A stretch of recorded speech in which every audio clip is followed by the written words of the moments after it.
నేడు సుప్రీంకోర్టులో తెలంగాణ పార్టీ ఫిరాయింపు ఎమ్మెల్యేల కేసు విచారణ జరగనుంది. ఈ కేసును జస్టిస్ దీపాంకర్ దత్తా, జస్టిస్ అగస్టిన్ జార్జిలతో ధర్మాసనం విచారించనుంది. అసెంబ్లీ స్పీకర్ తీసుకున్న తాజా నిర్ణయాల నేపథ్యంలో ఈ విచారణపై రాజకీయ వర్గాల్లో తీవ్ర ఉత్కంఠ నెలకొంది.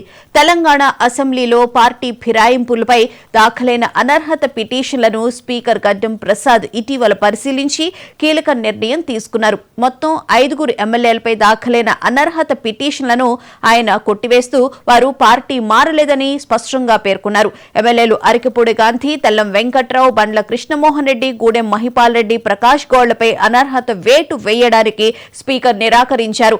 విచారణ అనంతరం వారికి క్లీన్ చిట్ ఇస్తూ నిర్ణయం వెలువరించారు.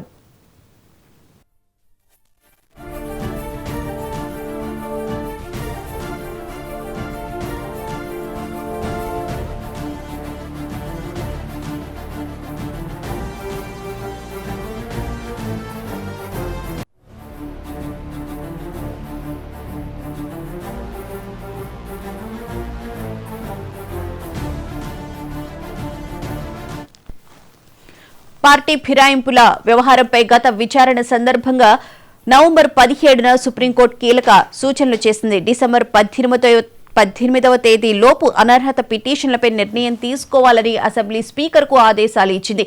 అయితే నిర్ణయం ఆలస్యం కావడంపై సుప్రీంకోర్టు అసహనం వ్యక్తం చేయడంతో స్పీకర్ విచారణలో వేగం పెంచారు. ఆ క్రమంలోనే 5 ఎమ్మెల్యేలపై తీర్పు వెలువరించారు. ఈ 5 ఎమ్మెల్యేల అనర్హతపై నిర్ణయం తీసుకున్న తర్వాత మరో ఎమ్మెల్యే కడియం శ్రీహరి తన వివరణను వెల్లడించారు. తాను బీఆర్ఎస్ పార్టీలోనే కొనసాగుతున్నానని, కాంగ్రెస్ పార్టీలో చేరలేదని ఆయన స్పష్టంగా చెప్పారు. తనపై వస్తున్న ఆరోపణలు అవాస్తవమని పేర్కొన్నారు.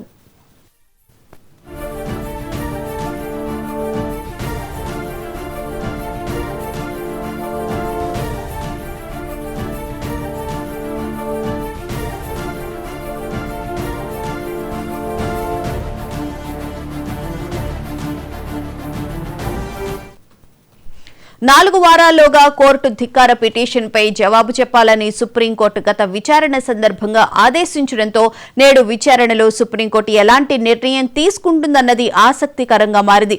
బీఆర్ఎస్ తరపున న్యాయవాదులు కూడా స్పీకర్ నిర్ణయాన్ని ఈ విచారణ సందర్భంగా తప్పుపట్టే అవకాశం ఉంది.